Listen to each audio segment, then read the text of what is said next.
Le bonheur, c'est-à-dire être heureux, ça ne vient pas vraiment du monde extérieur, mais peut-être plutôt de notre façon de voir ce monde, du regard qu'on y porte, de la façon de se comporter, c'est-à-dire en fait de l'état de notre monde intérieur. Nous sommes prisonniers et tributaires de notre enveloppe corporelle. Notre existence est un paradoxe. Alimenter ce corps en énergie, c'est-à-dire manger, boire et respirer, l'oxyde et le tue à petit feu. Considérons un être humain, c'est-à-dire un organisme vivant, complexe. Cette entité a des fonctions qui sont autonomes, qui marchent toutes seules, comme le cœur qui bat ou la respiration, la digestion ou le sommeil par exemple. Tout cela fonctionne sans que l'on ait besoin d'y penser, ça se fait automatiquement. On n'a pas vraiment pleinement conscience que dans nos quelques 8 mètres d'intestin, excusez du peu, des milliards de bactéries et de formules d'enzymes, de combinaisons et de réactions chimiques et tout un tas d'autres choses et de mécanismes s'activent en permanence à fabriquer de la merde. Ça se fait, c'est comme ça. Il y a ainsi tout plein de choses qui se passent en nous sans pourtant que nous y assistions directement. Si on ne nous le dit pas, comment pouvons-nous savoir que nos neurones sont des transmetteurs d'impulsions électriques ou quelque chose comme ça? Nous ne le savons pas vraiment. Nous ne sentons pas que dans notre tête, tout est parcouru de courants électriques. En fait, nous pourrions peut-être le savoir et le sentir, car nous pouvons être réceptifs à nous-mêmes. Nous avons cette faculté, mais elle a été occultée. Elle nous a été confisquée pour pouvoir nous contrôler, nous rendre obéissants et ainsi disposer de nous. Mais c'est une autre histoire. Ce que je veux dire par le fait qu'un organisme humain est une structure qui a des fonctionnalités plus ou moins autogérées, mécaniquement, eh bien c'est qu'il pourrait en être de même pour l'univers peut-être. À mon niveau, en tant qu'être humain, je ne peux pas être pleinement conscient de l'existence de toutes les cellules qui me constituent, prises individuellement, et moins encore de ces atomes constituants, etc.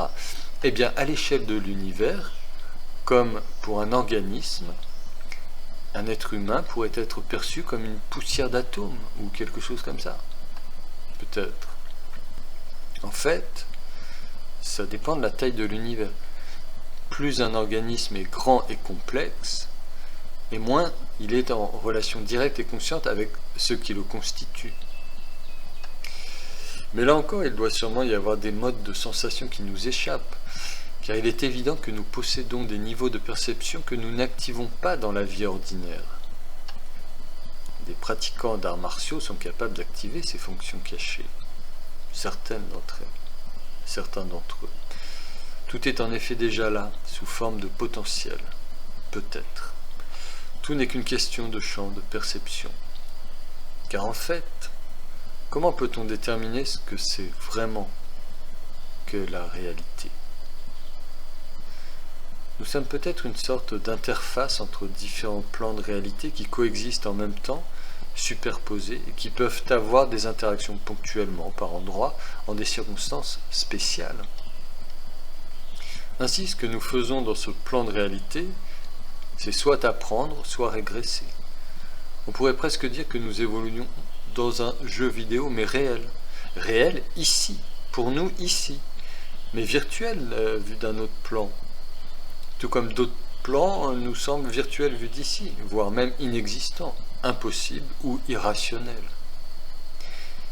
Il est peut-être temps de se rendre compte que nous ne savons finalement vraiment pas grand-chose. Et alors c'est pour ça peut-être, par dépit et frustration, que nous nous entretuons. Mais imaginons si toutes les ressources et le génie que l'on met dans la guerre, si on le mettait dans la paix, qu'avons-nous vraiment à perdre, sinon notre âme? Le fait que nous puissions nous faire ainsi bouffer requiert notre consentement. Cela nécessite que nous laissions cela arriver Et pour que cela puisse se faire, nos prédateurs ont besoin que nous les laissions faire. Car en effet, sans notre assentiment, ils ne peuvent pas nous atteindre. Et c'est pourquoi on nous fait croire que nous sommes parqués sur une boule, sans espoir d'échappatoire, et maintenus dans l'illusion d'être libres. Ça sert à ça tout ce cirque. Car justement, nous avons le pouvoir immense et redoutable de pouvoir refuser cet état de fait. Ne pas se faire vider de sa substance et de son énergie. Tout est ainsi fait pour que vous ne puissiez pas réaliser que vous pouvez dire non. Nous avons le choix de célébrer ou pas des stars du foot ou du showbiz, d'écouter ou pas les bobards politiques, de croire ou pas les inepties des livres scolaires. Nous avons le choix, si nous le voulons. Et donc, encore faut-il savoir ce que l'on veut vraiment. Le carcan de l'inconscience ou le vent de la liberté. Tout est là. Souviens-toi.